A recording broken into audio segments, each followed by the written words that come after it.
A paz do Senhor, meus queridos irmãos, nós estamos em mais uma vez aqui nesta manhã de domingo para ministrarmos a Escola Bíblica Dominical, essa escola bíblica que tem a responsabilidade do nosso pastor presidente, pastor Cisaque Valadares. E aqui nós estamos para dividir com os irmãos mais uma porção da Palavra de Deus, baseado no tema do nosso trimestre, que é a justiça divina. Nós estamos estudando neste trimestre, iniciamos no domingo passado uma excelente aula, e agora nós estamos aqui para a aula de número 2, a lição de número 2, que tem o tema Vem o Fim. E nesta manhã eu gostaria de convidar cada um dos irmãos que fechassem os seus olhos, para que nós juntos possamos pedir a Deus sabedoria, discernimento, iluminação do Espírito Santo, para que nós possamos, nesse período aqui, meditar e termos a nossa vida cheia da presença de Deus e direcionada por Ele. Querido Deus e eterno Pai, nós estamos nesta manhã na Tua presença. Tu és digno de honra, de glória e de poder. Ó meu Deus, que o Senhor, através do Teu Espírito Santo, venha nesta hora iluminar a nossa mente. Venha visitar cada lar, Pai, que está assistindo a esta apresentação, a esta EBD. Que o Senhor ilumine cada pessoa e que todos nós juntos possamos aprender e crescer na graça e no conhecimento. Esteja em nosso meio nesta hora, ó Deus. Eu te peço em nome de Jesus. Amém. Você que pode me acompanhar, a lição de número 2 tem por texto áureo Ezequiel capítulo 7, versículo 2. Texto áureo. E tu, ó filho do homem, assim diz o Senhor Jeová acerca da terra de Israel: vem o fim vem sobre os 4 cantos da terra. Ezequiel capítulo 7, versículo 2. A verdade prática, que é aquilo que nós vamos extrair de prático para a nossa vida, está assim descrita. O atalaia de Deus soa o alarme do iminente perigo, anuncia que o inevitável juízo divino se aproxima. O atalaia de Deus soa o alarme do iminente perigo, anuncia que o inevitável juízo divino se aproxima. A nossa leitura bíblica em classe, ela se encontra no capítulo 7 do livro do profeta Ezequiel, nos versículos 1 ao versículo 10. Ezequiel, capítulo 7, versículos 1 ao 10. Diz assim a palavra de Deus: Depois veio a palavra do Senhor a mim, dizendo: E tu, ó filho do homem, assim diz o Senhor Jeová acerca da terra de Israel: vem o fim vem sobre os 4 cantos da terra. Agora vem o fim sobre ti, porque enviarei sobre ti a minha ira, e te julgarei conforme os teus caminhos, e trarei sobre ti todas as tuas abominações, e não te poupará o meu olho, nem terei piedade de ti, mas porei sobre ti os teus caminhos, e as tuas abominações estarão no meio de ti, e sabereis que eu sou o Senhor. Assim diz o Senhor Jeová: um mal, eis que um só mal vem. Vem o fim vem, despertou-se contra ti, eis que vem. Vem a tua sentença, ó habitante da terra, vem o tempo, chegado é o dia da turbação e não da alegria sobre os montes. Agora, depressa derramarei o meu furor sobre ti, e cumprirei a minha ira contra ti, e te julgarei conforme os teus caminhos, e porei sobre ti todas as tuas abominações, e não te poupará o meu olho, nem terei piedade, conforme os teus caminhos. Assim carregarei sobre ti, e as tuas abominações estarão no meio de ti. E sabereis que eu, o Senhor, castigo. Eis aqui o dia, eis que vem. Veio a tua ruína, já floresceu a vara, reverdeceu a soberba. Então nós vemos neste texto, fica claro que ele é um texto de juízo, é um texto de julgamento, e é um texto de um julgamento que vem inevitavelmente, e ele vem, conforme no versículo 8 nós lemos, um julgamento que vem depressa. Então nós vamos estudar esse capítulo de número 7, que é uma profecia que ela é destinada, é o Senhor falando através do profeta Ezequiel, para a nação de Israel, para o povo, para o território de Israel. Porém, é uma profecia que transborda a nível global. Um dos principais objetivos que nós temos aqui nesta lição é avaliar o nosso relacionamento com Deus. Nós estamos diante de um Deus soberano, e esse Deus um dia vai pedir contas de cada ato de cada ser humano. Então, como cristãos, nós estamos conscientes desta realidade espiritual futura? Este é um pensamento que nós temos que ter enquanto desenvolvemos essa lição. Nós vamos aqui ver como objetivos. O primeiro deles é apresentar de modo geral a profecia do capítulo 7 de Ezequiel. O segundo propósito, o segundo objetivo, é enfatizar o sentido, as expressões repetidas sobre o fim e a repetição da sentença. E o terceiro propósito é identificar o inimigo que servirá como instrumento do juízo divino. Quando nós falamos sobre o juízo divino, sobre um Deus que também exerce o castigo e o juízo, não significa que Deus seja um Deus somente punidor. Deus, nós sabemos que Ele é um Deus de amor. Há provas diversas em nossa vida a respeito do amor de Deus. Podemos citar a revelação que nós temos natural, a natureza, o cuidado com que Deus nos colocou nesse mundo e proporcionou para nós diversos cenários, objetos, seres, para estarem criando uma situação harmoniosa na nossa vida. Deus criou todas as coisas com muito amor e muito cuidado, e todas elas seguem uma regra estabelecida por Deus. Porém, devido ao pecado, o homem se corrompeu, e essa corrupção generalizada, ela fere a santidade de Deus, e por ferir a santidade de Deus, ela merece uma correção, um juízo e um castigo. E é nessa hora que Deus entra, como entrou em diversas situações na história da humanidade, com uma vara de juízo. E aqui nesse caso, especificamente contra o seu próprio povo. Por quê? Porque a correção e o castigo exercido por Deus é um castigo exercido como de um pai que ama seu filho. O Senhor corrige aquele a quem Ele ama.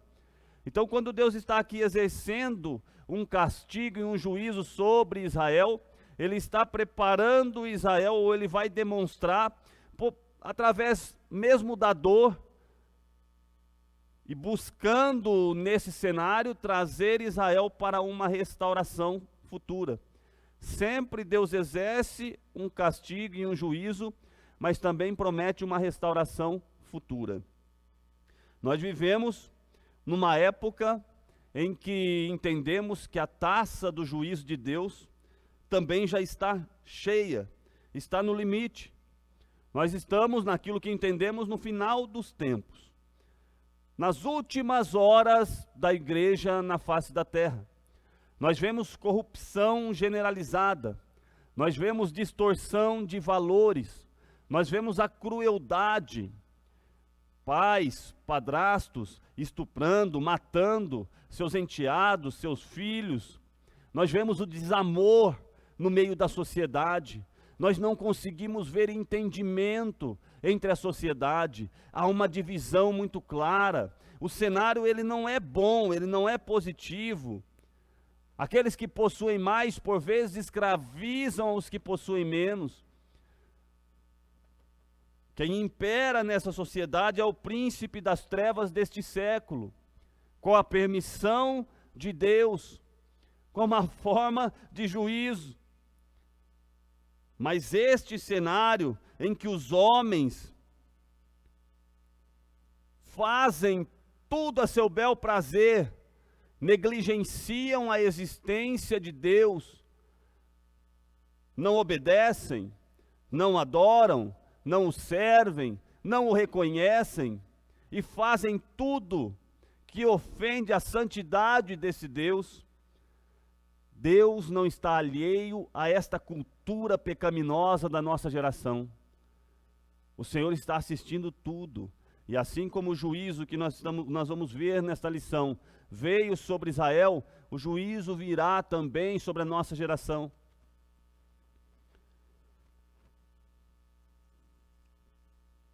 Vamos iniciar na introdução.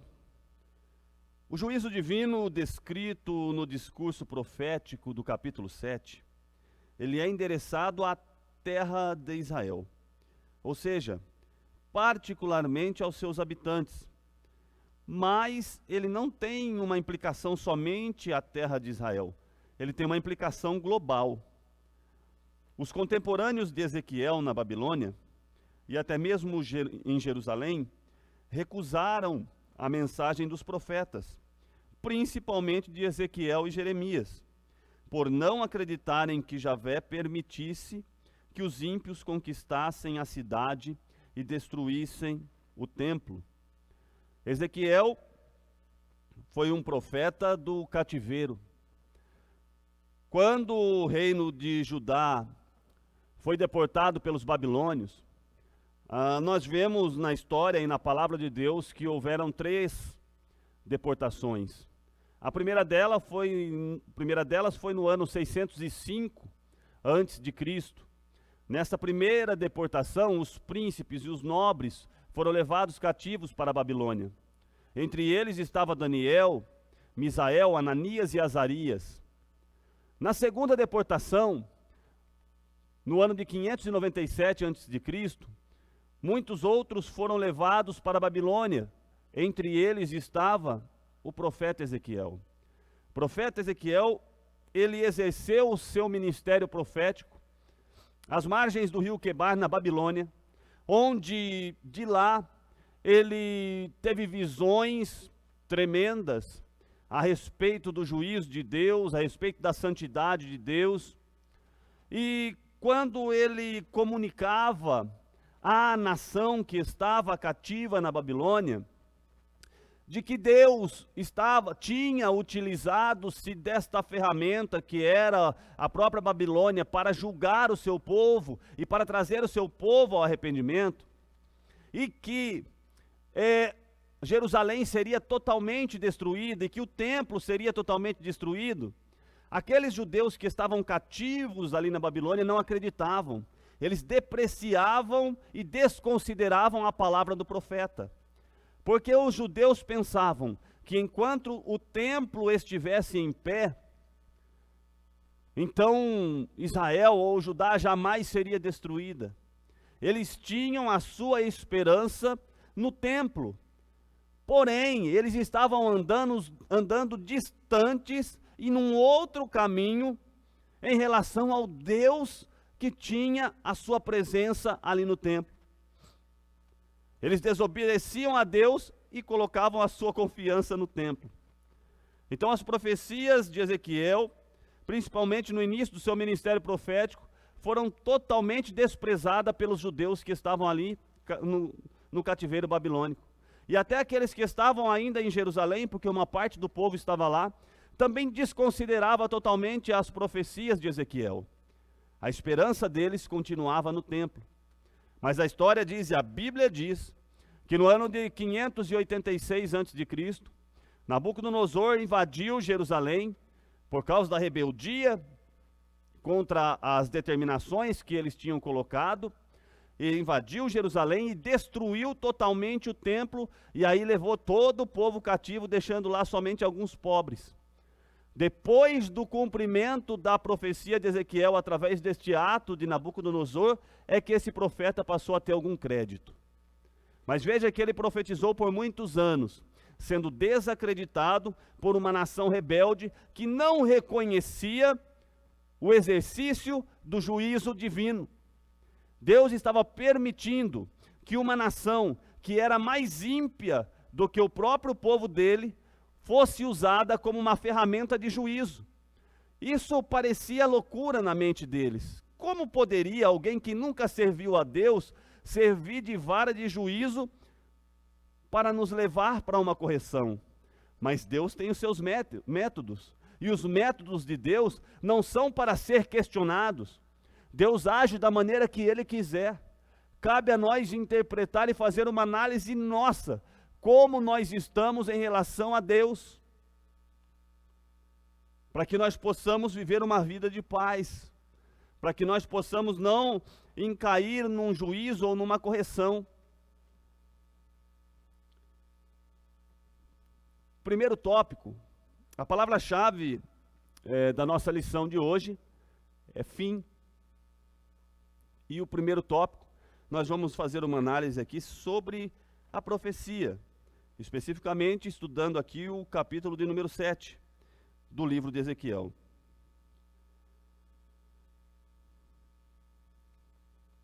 Introdução. Nós vamos falar um pouquinho aqui nos versículos 1 e o versículo 2, a parte A do versículo 2.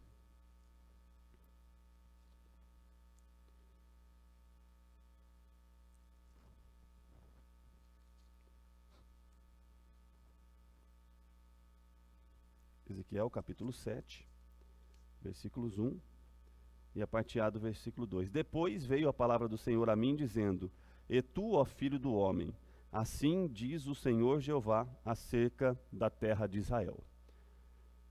Ezequiel introduz a profecia com a fórmula usual dos profetas de Israel. Veio a palavra do Senhor a mim, a chancela de autoridade divina.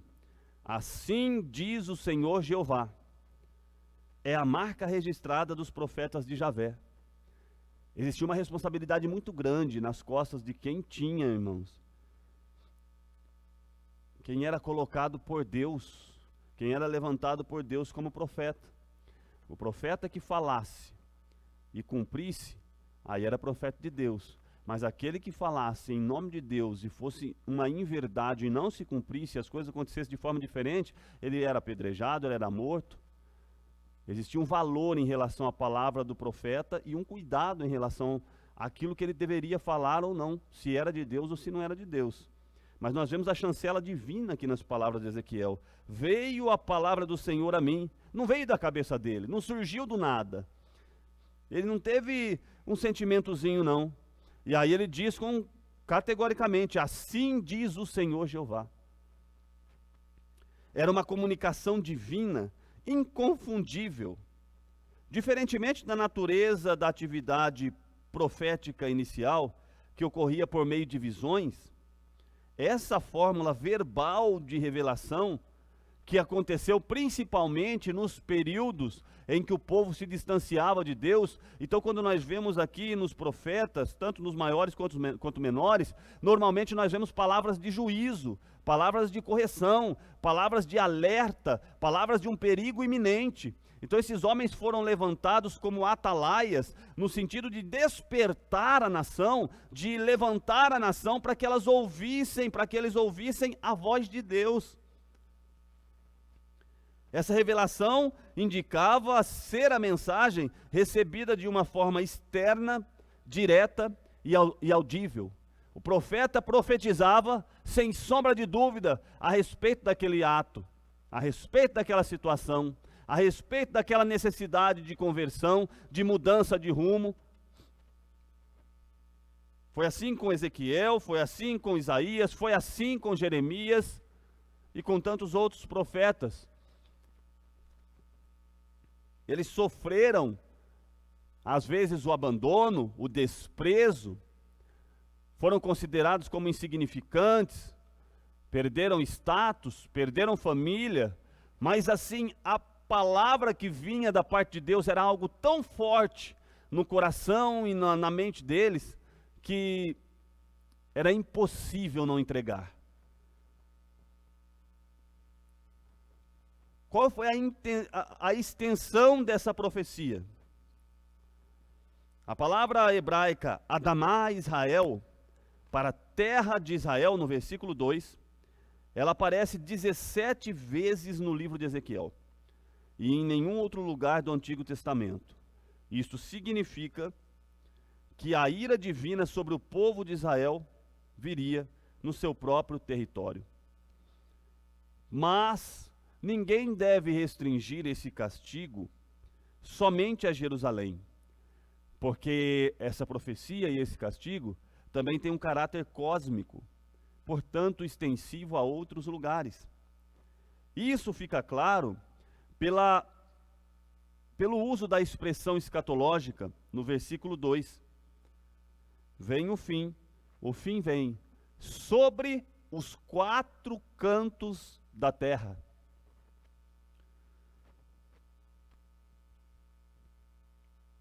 Então isso aparece na Bíblia para se referir a toda a terra, e aí não somente a Israel. O subtópico de número 3, nós vimos aqui então a introdução, nós vimos a extensão, e nós vamos ver agora no subtópico 3, que está no versículo 3a e no 8a, e quando? Para quando era essa profecia? O profeta estava falando de que tempo? Seria isso algo para acontecer de forma iminente? Seria algo que aconteceria na próxima geração? Mas o agora, presente no versículo 3, vamos ler o versículo 3. Agora vem o fim sobre ti. Não havia mais tempo. Já tinha se esgotado as oportunidades.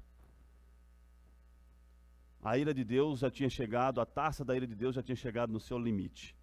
E a palavra do profeta era muito clara. Agora, ressaltava então a iminência do fim. Esse advérbio reaparece no versículo 8, acrescido da palavra depressa. O versículo 8 diz: agora, depressa derramarei o meu furor sobre ti. Então era algo que ia acontecer iminentemente.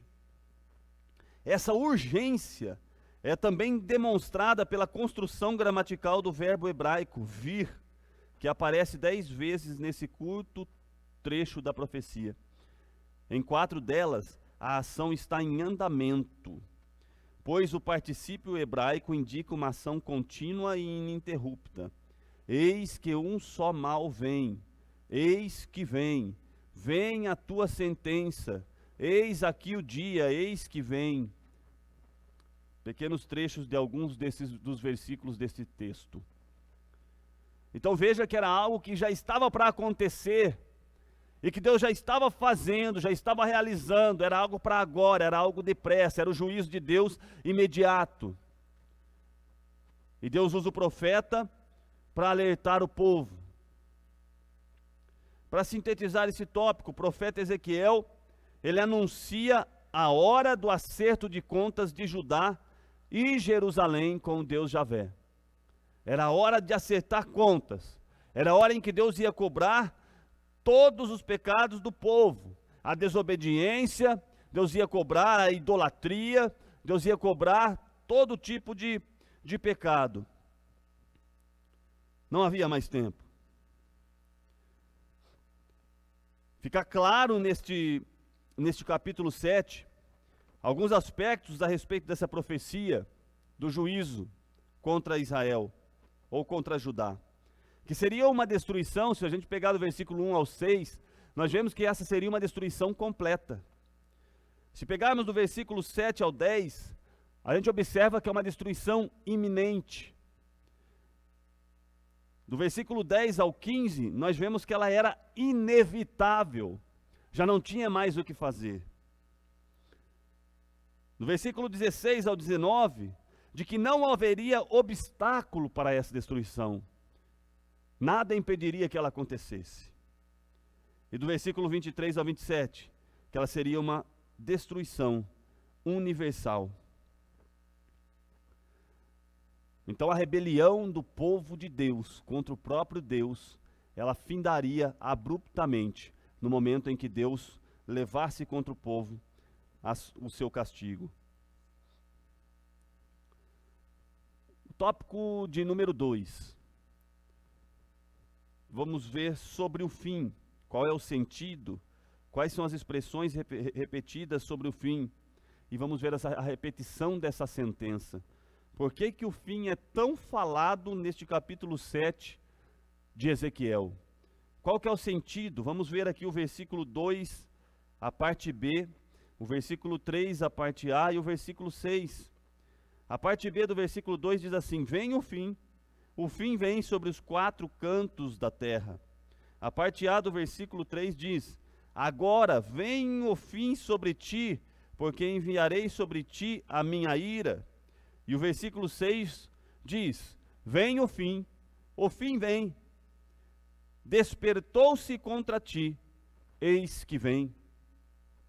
Então o fim, em hebraico, significa destruição, ruína, morte, condenação. O fim trata-se de um substantivo usado em contexto de julgamento. Ele aparece 5 vezes nos versículos 2, 3 e 6. Dentro dessa literatura poética, que ela se sobressai não somente pela sua beleza, mas pela facilidade do povo em memorizar sua mensagem. Então, o profeta utiliza desta poesia hebraica, dessa literatura poética hebraica, para salientar, para demonstrar, para causar impacto nos leitores originais a respeito da iminência do fim. O subtópico de número 2, vamos ver sobre as expressões repetidas a respeito do fim. No versículo 2 nós vemos: vem o fim vem. O versículo 3, agora vem o fim. Versículo 6, vem o fim vem. Eis que vem, veio a tua ruína, no versículo 10. Essa repetição da chegada deste fim, da chegada desse juízo, ela parece ter o propósito de chamar a atenção de qualquer leitor. O fim está chegando, o fim vem, e ela é repetida várias vezes. Talvez a intenção de Ezequiel como atalaia de Israel tenha sido causar pânico no destinatário original. Os profetas durante os séculos vinham chamando o povo, que era conhecedor da lei de Moisés e do pacto do Sinai, ao arrependimento. Mas o povo não se arrependia. E agora a iminência, ele parece querer causar um pânico. Chegou a hora, não tem mais tempo. Precisa se arrepender agora. Agora o povo estava sendo informado de que o juízo divino era real. Tinha chegado a hora do juízo. O subtópico de número 3, nós vemos a repetição dessa sentença. Os versículos 4 e 9, eles estão repetidos. Olha a sentença. Não te poupará o meu olho, nem terei piedade de ti, mas porei sobre ti os teus caminhos, e as tuas abominações estarão no meio de ti, e sabereis que eu sou o Senhor. O versículo 9 repete a mesma sentença do versículo 4. Ninguém deve se surpreender com a intensidade desse juízo, que foi informado ou anunciado de antemão, pois é compatível com a natureza divina. Um dos objetivos desse juízo é erradicar a idolatria, que é a causa das abominações, visto que a casa de Israel recusou esse remédio para o arrependimento, pelo arrependimento. Eu vou localizar um texto. Naum, capítulo 1, versículo 3. Diz assim, a palavra de Deus: o Senhor é tardio em irar-se, mas grande em força, e ao culpado não tem por inocente. O Senhor tem o seu caminho na tormenta e na tempestade, e as nuvens são o pó dos seus pés. Então o Senhor tinha dado chances, oportunidades. A humanidade tem chances, tem oportunidades. Nós vivemos no tempo em que a igreja é o atalaia nesta geração, e a igreja vem dizendo: o fim está próximo, arrependam-se, Jesus vai voltar, e Ele vem para buscar um povo seu, zeloso, de boas obras, revestidos, lavados no sangue do Cordeiro. Não é de qualquer forma, não é de qualquer maneira que nós veremos a Deus. Esta é a mensagem da igreja. O Senhor Jesus salva, Ele cura, Ele batiza e Ele nos leva para o céu. Mas esta mensagem, ela é negligenciada por muitos que estão com seus ouvidos tapados. Mas você que está me assistindo, você que nesta manhã está assistindo a essa escola bíblica dominical, o Senhor fala contigo. O fim está chegando, não há tempo a perder. É hora de se entregar ao Senhor, é hora de mudar o curso da sua vida e viver uma vida diferente. Aceite a Jesus Cristo como único e suficiente Salvador da tua vida. Deixa essa vida de desgraças, de prejuízos para trás e venha viver uma vida nova com Jesus, porque o fim está próximo. Não há tempo a perder.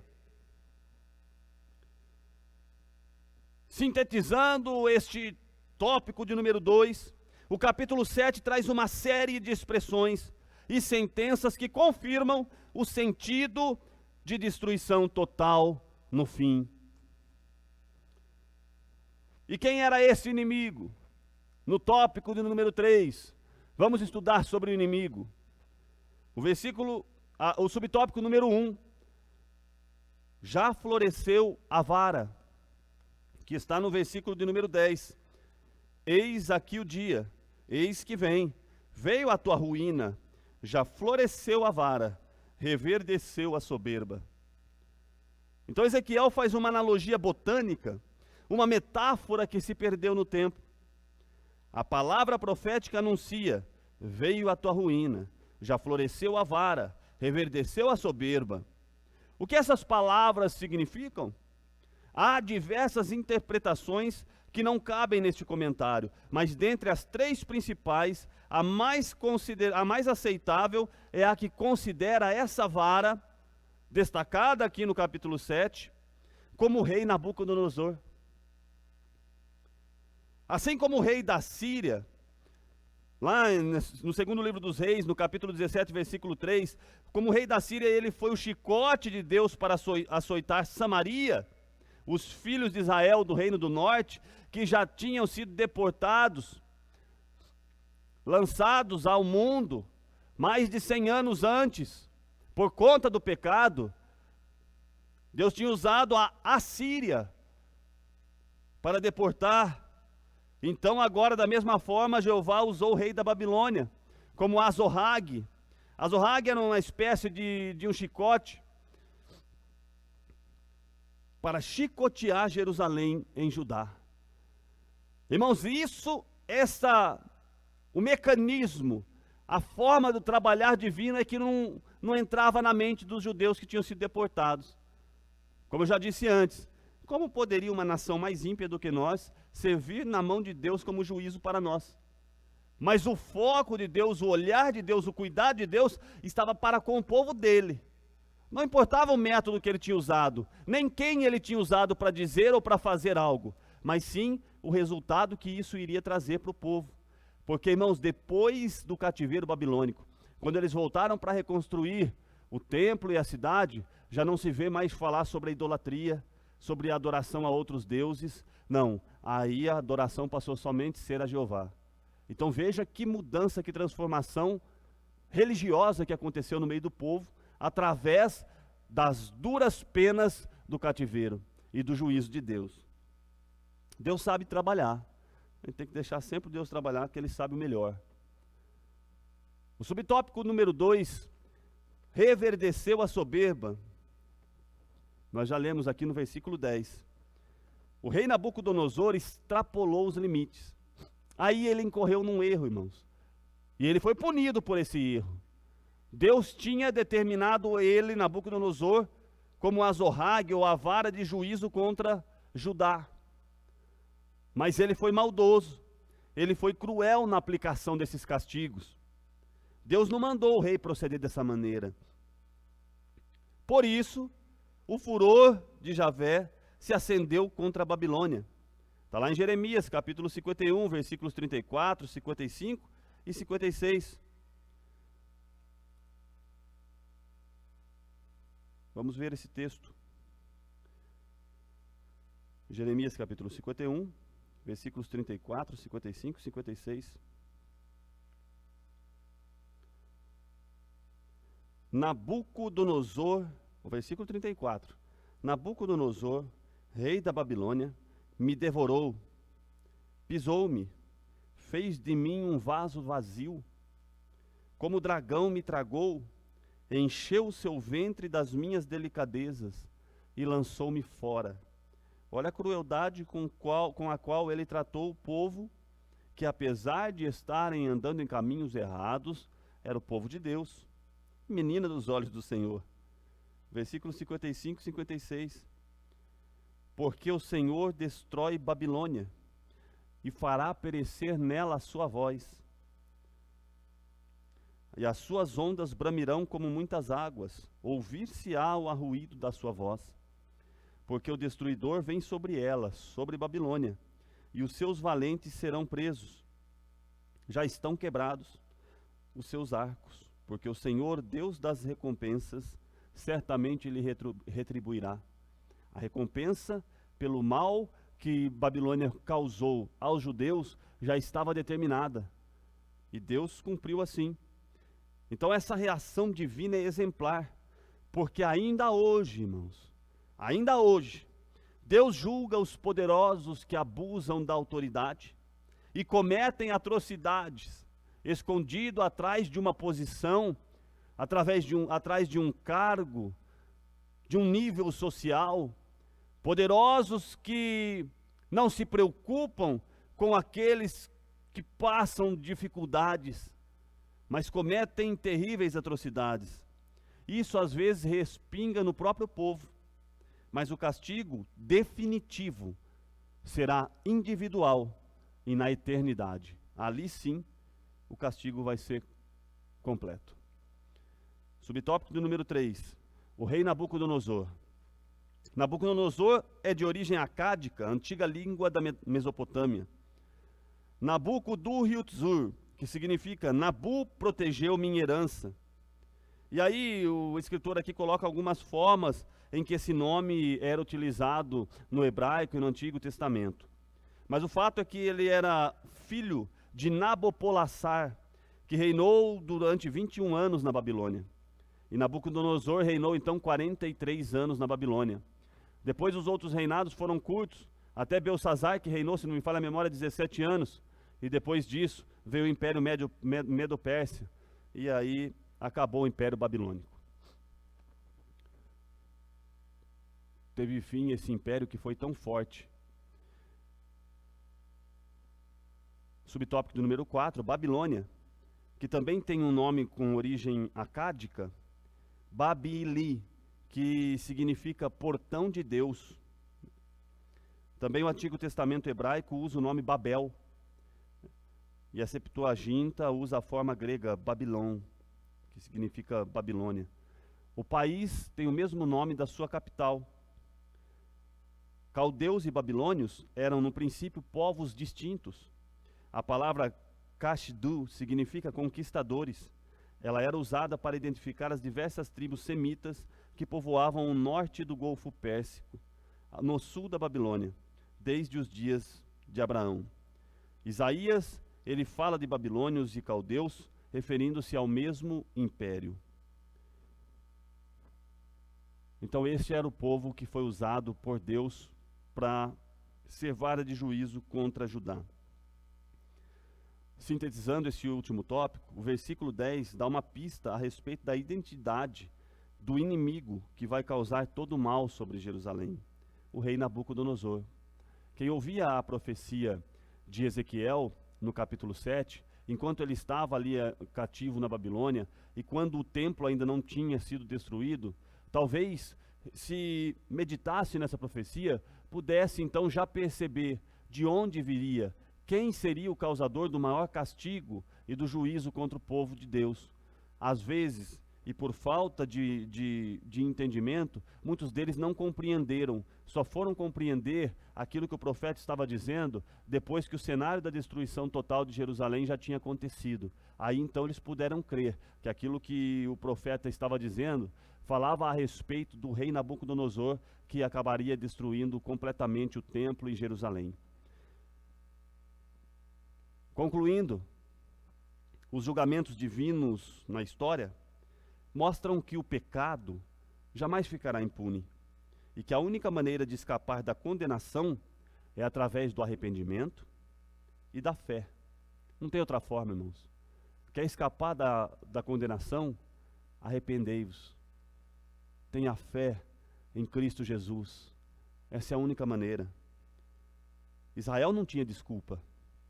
Não podia alegar ignorância, pois o povo dispunha de Moisés, do ensino dos antigos sábios, da revelação dos profetas e do conselho dos sacerdotes. Você também não tem desculpas. Você dispõe da igreja, você dispõe da palavra do Senhor revelada. Arrependei-vos, tenha fé em Jesus Cristo. O apelo dramático de Ezequiel é um exemplo clássico dessa verdade. O fim vem.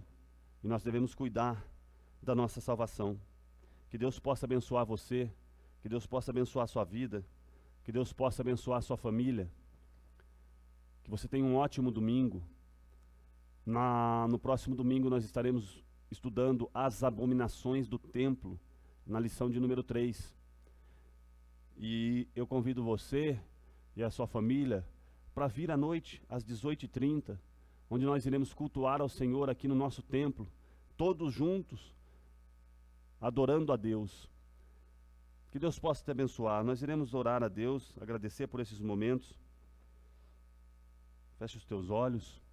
Querido Deus e eterno Pai, mais uma vez nós elevamos as nossas vozes ao teu trono. Muito obrigado por esses momentos maravilhosos que estivemos aqui na tua presença, falando a respeito da tua palavra. Senhor, nos dê um ótimo domingo, domingo de paz, de tranquilidade, e que nós possamos à noite estarmos aqui na tua casa para te adorar, para te servir, para te bendizer. Eu peço a tua bênção sobre cada vida, sobre cada família, dos nossos irmãos que estão nos assistindo nesta manhã. Fica conosco, Senhor. Eu te peço em nome de Jesus. Amém. Que Deus te abençoe.